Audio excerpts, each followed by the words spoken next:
আজ সকালে ঘুম ভাঙতেই জানালার পাশে দাঁড়িয়ে আকাশটার দিকে একটু তাকালাম।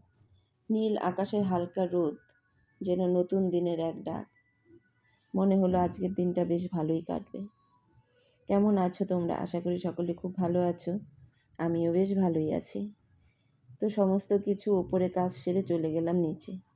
গিয়ে দেখলাম শ্বশুরমশাই বাজার করে নিয়ে এসেছে পালং শাক, ফুলকপি আর আলু। আর ঘরে ছিল পনির। ভাবলাম যে কি করি, তাহলে এদিকে পালং শাকটা বড়ি দিয়ে করে নিই, আর এদিকে ফুলকপি দিয়ে আলুটা আর তার মধ্যে পনিরটা দিয়ে নিই। তাহলেই একটা সবজি হয়ে যাবে, আর ডাল তো থাকবেই, যেহেতু আজকে শনিবার, তো নিরামিষ রান্না। এদিকে সব কিছু রেডি করে রান্নাটাও বসিয়ে দিলাম। পাশে মাসিও চলে এসছে। আমি বললাম যে ঠিক আছে, তাহলে তুমি ওই সাইডে বাসনটা মেজে নাও, আর আমি এদিকে রান্নাটা শেষ করে নিই। কিন্তু আমার তো রান্না তো সহজে শেষ হবে না, কারণ আমার একটা করে কাজ করতে হবে, একটা করে ধুতে হবে, তারপর আবার আরেকটা রান্না বসাবো, এই করতে হবে। আমি একসঙ্গে কোনো কিছুই আমি দুদিকে বসিয়ে করতে পারি না। আমি একটা কড়াইয়ের মধ্যেই মানে বারবার ধুয়ে টুয়ে নিয়ে আমি এভাবেই রান্না করি।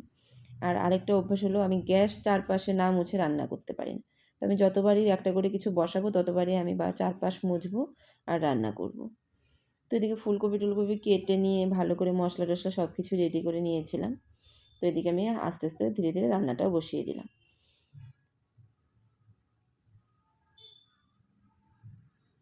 আর এদিকে মেয়ে তখন উপরে পড়াশোনা করছে, কিন্তু উপরে যে আসবো সেটাও আর আসতে পারছিলাম না। একবার মনে হচ্ছিলো যে একটু উপর থেকে ঘুরে যাই, কিন্তু যেহেতু নিচে রান্না বসিয়ে দিয়েছি, আর উপরে আসতে ইচ্ছে করলো না। তো ভাবলাম যে ঠিক আছে, আজকে আর যাবো না। এদিকে মাসির ঘর মোছারও সময় হয়ে গেছে, কিন্তু আমার আর রান্না শেষ হলো না। তো আমি এইভাবেই সাইড দিয়ে একটু দাঁড়িয়ে নিলাম, আর আমি সাইডে এইভাবে ভাজছিলাম। আমি আর মাসিকে একটু সাইড দিয়ে দিলাম। মাসি এদিকে মুছে টুছে বের হয়ে গেল। তারপর আমি সমস্ত রান্নাবাড়িটা শেষ করে নিলাম। এদিকে আলুটাও আমার ভাজা হয়ে গেছে, ফুলকপিটা আগেই ভেজে উঠিয়ে রেখেছিলাম।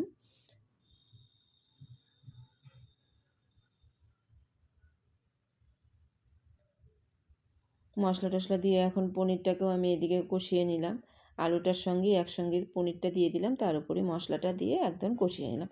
পনিরটা আমি আগে ভালো করে ভাজি না, কারণ কি অনেক সময় না পনিরটা ভাজা থাকলে শক্ত হয়ে যায়, যার জন্য আমি আগে এত ভাজি না, একসঙ্গেই দিয়ে দিই পনিরটা। এখানে যতটুকুন ভাজা হয় পনিরটা বেশ নরম থাকে। তো এদিকে আমার তরকারিটাও হয়ে গেল।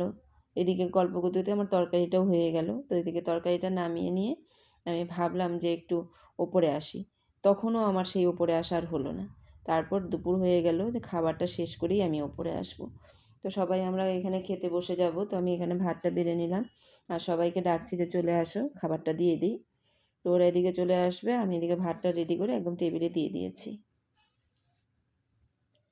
আর এদিকে ওর বাবা বাজার থেকে একটু ফল নিয়ে আসছে। তো আমি ভাবলাম যে ফলটাকে একটু কেটে দিই ওকে, কারণ ও ফলটা খেতে খুব ভালোবাসে। পেয়ারা, ওর ফলের মধ্যে পেয়ারা হচ্ছে সবচেয়ে প্রিয়, মানে সবথেকে প্রিয় ফল যদি কোনো কিছু হয় সেটা হচ্ছে ওর পেয়ারা। কিন্তু তাছাড়াও ও সব ফলই ভালোবাসে, আর সিজন অনুযায়ী তো সব ফলই ভালোবাসে। তো মৌসুম্বি আর পেয়ারা আর এদিকে কমলা নিয়ে এসছে। তো আমি কমলাটা আর একটা পেয়ারা কেটে দিলাম ওকে, যে এটা আজকে খেয়ে নে। ও তো ওইগুলো পেয়ে খুব খুশি, মানে ফলটা সামনে পেলেই ও খুব খুশি। আজকের ভিডিও এই পর্যন্তই। আমার ভিডিও যদি তোমাদের ভালো লেগে থাকে, একটা লাইক আর একটা কমেন্ট করবে, আর যারা নতুন দেখছো তারা প্লিজ আমাকে একটা সাবস্ক্রাইব করে যাবে।